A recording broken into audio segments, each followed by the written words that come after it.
So guys, today is another chore day. So I need to repot my Pereza Verde and also my Standaliana.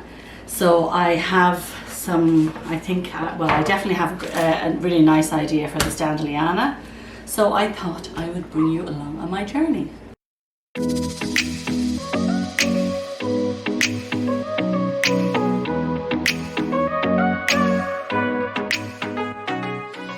Hi guys, my name is Grania and this is my channel Jungle Flowers Canada. Thank you so much for joining me. So as I said, we're going to repot my Pereza Verde. I did take cuttings of it in my last video. Ooh.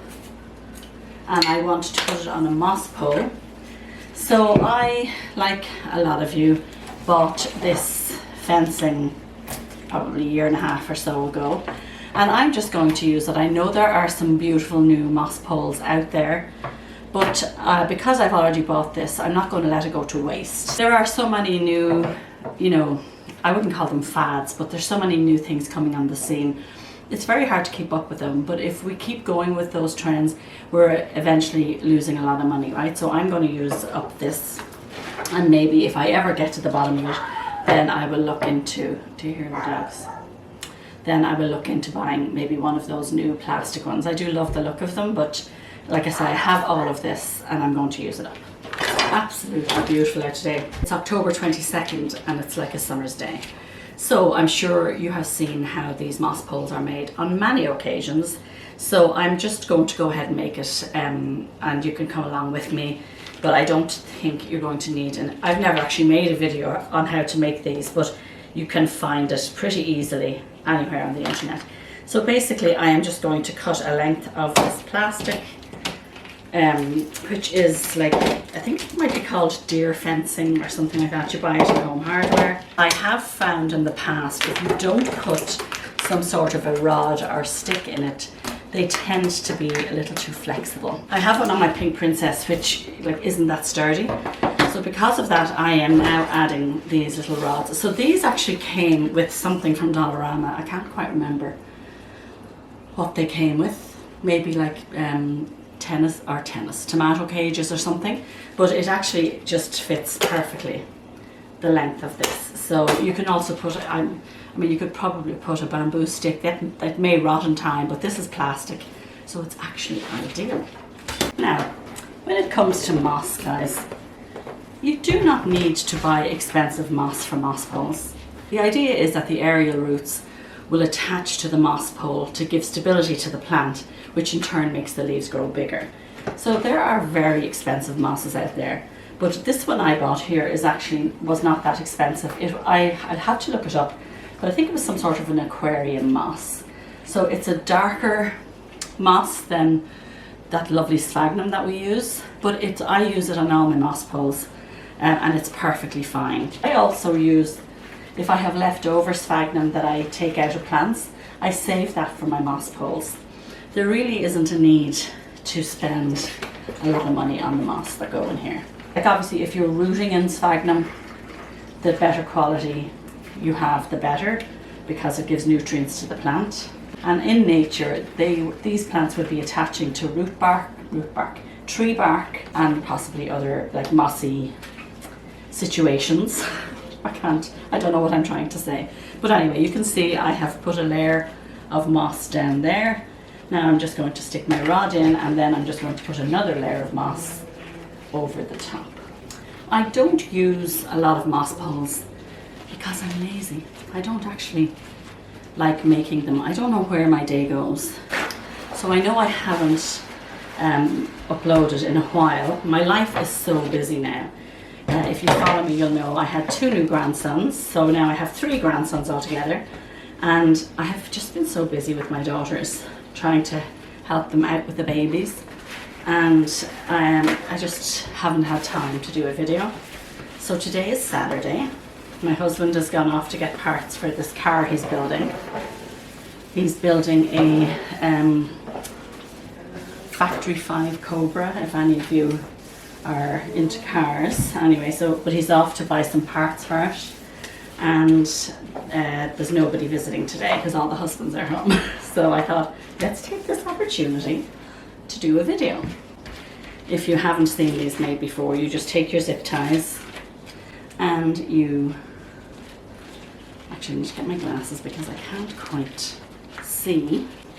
I always remember my bookkeeper at home used to come into me and she'd be like, I can't see that, will you read that for me? And I used to think, what does she mean she can't see it? I couldn't figure out how anybody wasn't able to see something. And here I am in the same position now.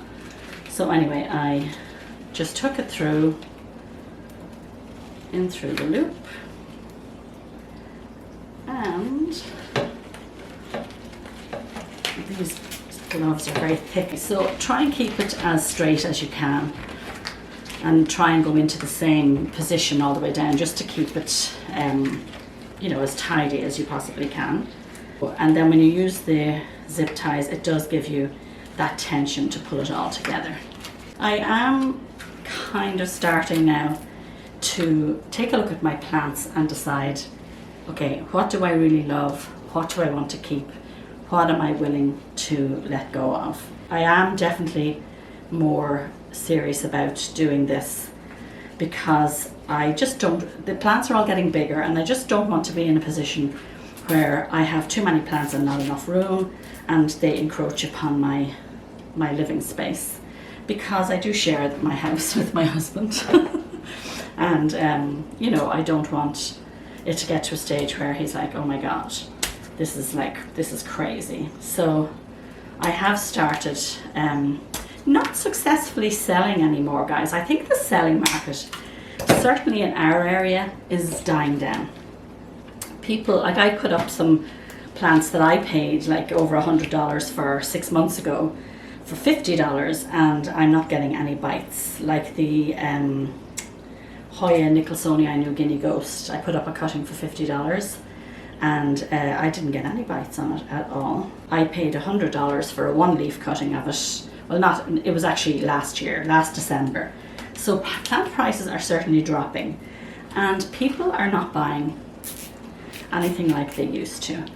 So it's not as easy to downsize now as it would have been like a year ago. I sold a gun and gadding cutting for $40.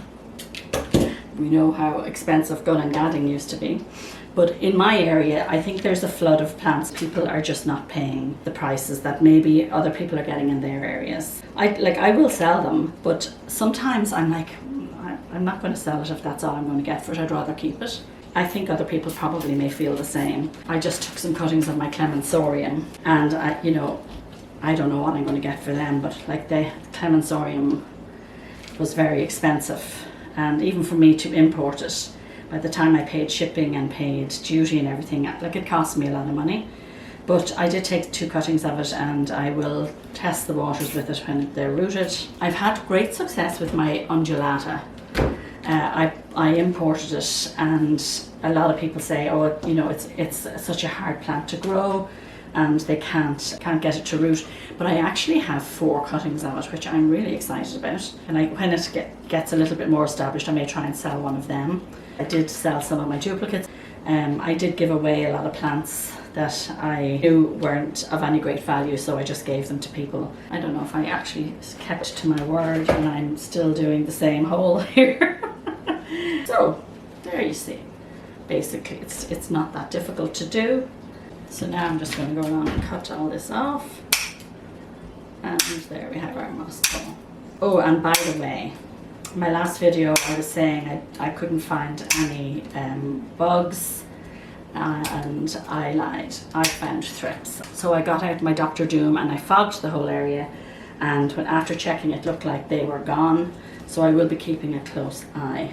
I just hate thrips, but I actually damaged my Thai Constellation. I moved my Thai Constellation here to the kitchen and I was spraying the fogger and didn't realise that I actually hit some of the leaves of my Thai, and I have a big black marks across 1 or 2 of the leaves. So you need to be very careful when you're using the defogger that you don't actually hit the leaves.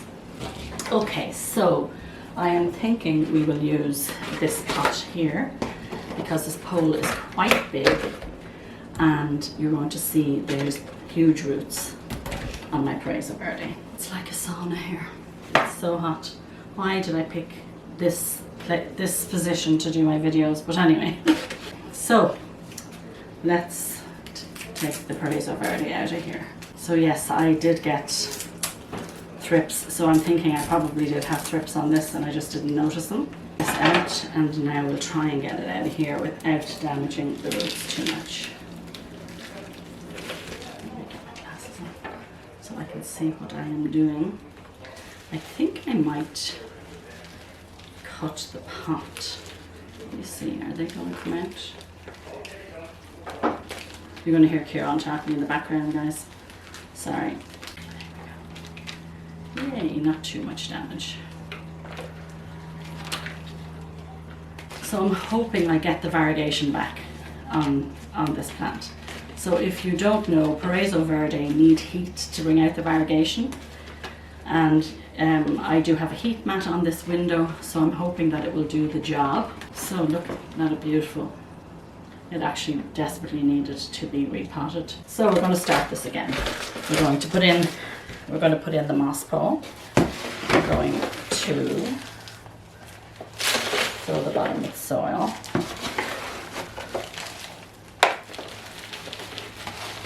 Okay, so now I'm going to put in my plant. Put those roots down in the soil.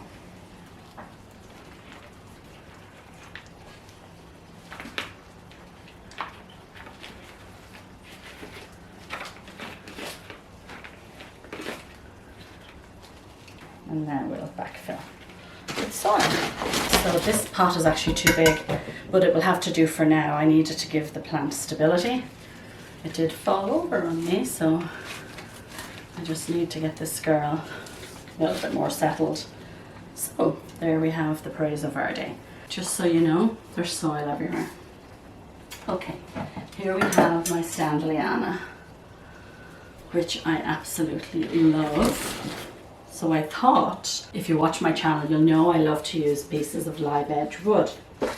So I thought, let's put her in this pot with this piece. Okay, change of heart, guys.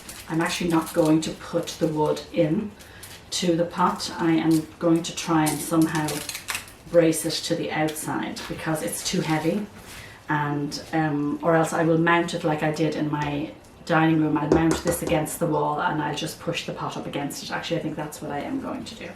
Okay, so let's take a look at what's going on with the Standaliana. Let's pop her out of this pot and see how she's looking. I think the roots should be lovely on this. Yeah, so let me lift her up. So she has very healthy roots. I hope you can see there. And I'm just going to pop it into the center of this pot, and you can actually see the thrip damage. I can't believe this happened to me, and I need to figure out. Yes, so she's going, so I want to bring her back over here because this is the front of her, and I want to bring her as close as I can to the piece of wood so that I can mount her there. So I've had great success with my dubia, and I also have a dubia out in my greenhouse, which I'll show you. I'll actually put up footage of it. You can see how beautiful they look. And I'm just double checking to see, did I get all of the thrips? I will, when my hands are cleaner, take a look because I do have soil on my hands right now. So let us just backfill this and then we will mount her onto the piece of wood. There she is potted. I just have to lay her down until I can support her. And now we will mount the piece of wood and I will attach her to the wall. I know people have asked me how I did it with my dubia, so this actually will be a good exercise. So here we have my partner in crime, my wonderful husband, Kieran. Let me just move this out of the way. He always puts these pieces of wood in for me. I'd be lost without him. So this piece isn't heavy, so it doesn't require too much support. I will show you actually the other two before I finish the video, and you'll see how he had to hang the other two because they were really large and really, really heavy. So this will just be a nice little climber for my Standaliana. And I have a light, a grow light that will go hang from the ceiling and will provide light, because this is actually a very dark corner of this room. This is our family room and I love this room. I have a lot of plants in here, and I don't actually ever really show you this room at all, so I'll show it to you after Kieran has installed this, and I'll show you how I attach my plants. Casper's having a little, I'll show you. Casper is nosying. Are you being nosy, Casper? Will you wave to everybody, Kieran? Turn around, let them see my handsome, hello everybody, how my are you doing? husband. Oh my god, plus you get brownie points. This is how I attached my dubia. So you just take your plant like so, and you lay it against your piece of wood, and you just use tape. Okay, so tape.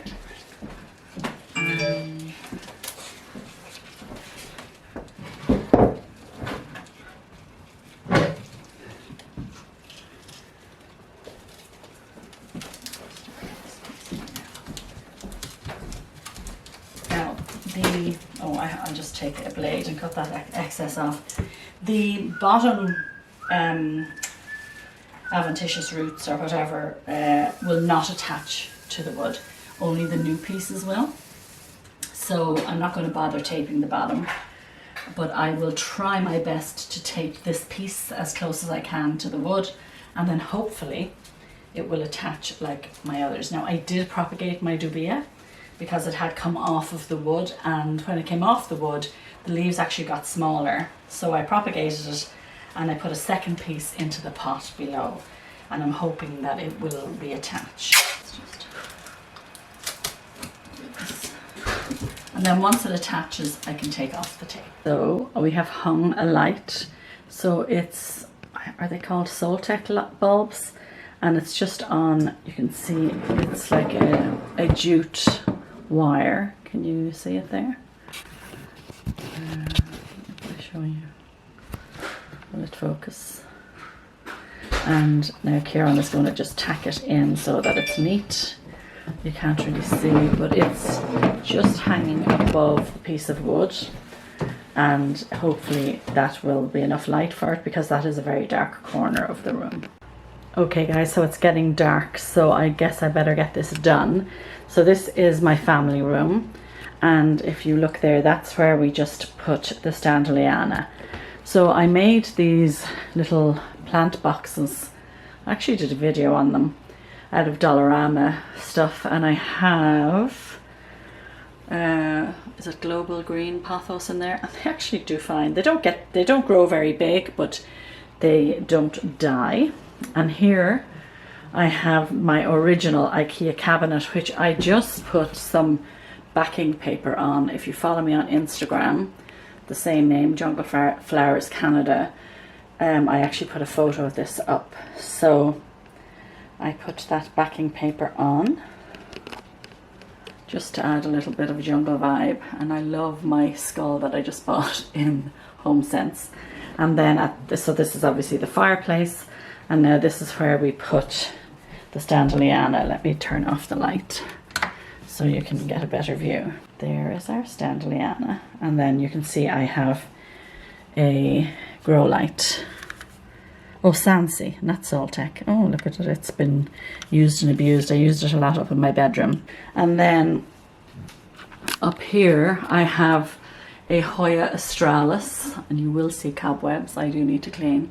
And then these are two 6000 Kelvin puck lights, I think they're called. So they run all the way along underneath this bulkhead. So this house is built in the 80s, and these bulkheads were in all the rooms, so I just clad them all out in wood, and I actually love them. They work out perfect for my plants.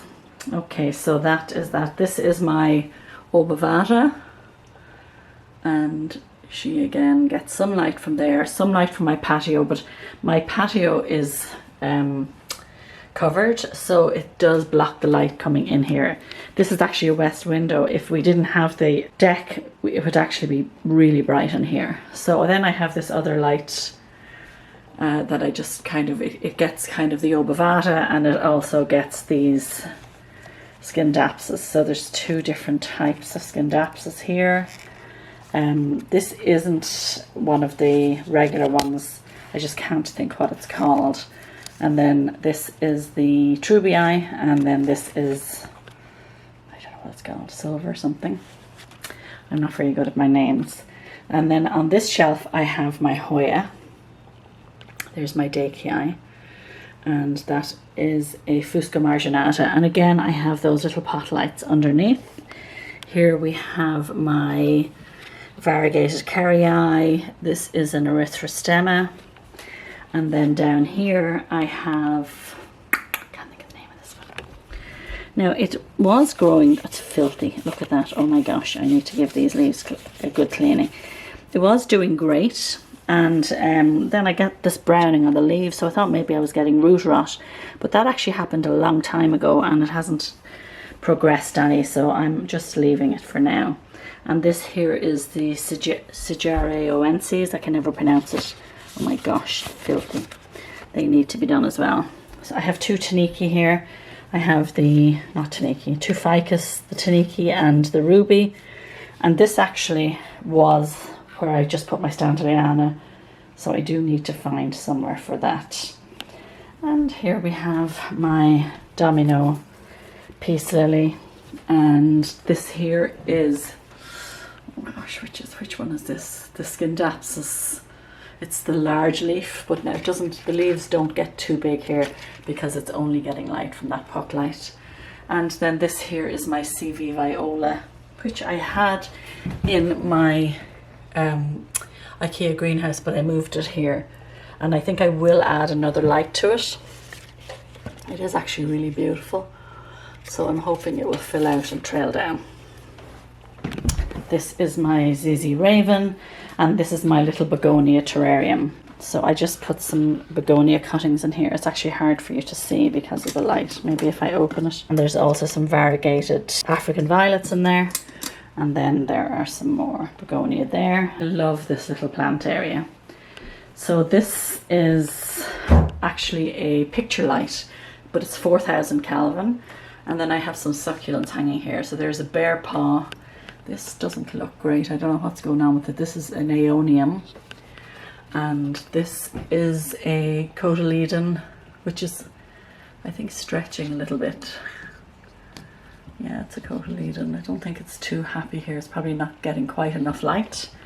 And then this is the Bantel Sensation. But look, it has actually put out a different type of leaf. I believe if you take cuttings of these, oh yeah, see, look. So this was this Bantel Sensation, but look at the other side of it. Now I believe if you take cuttings of these and root them, you don't get that lovely stripe when you propagate it. These are the lights that I use in some of my greenhouse cabinets, so I'm thinking of putting that up there. Maybe putting two of them up there for those plants. So I hope you enjoyed this video. If you did, don't forget to give me a thumbs up. If you watched until the end, don't forget to put the green heart emoji in the comments. And thank you so much for giving me time out of your busy day. You take care.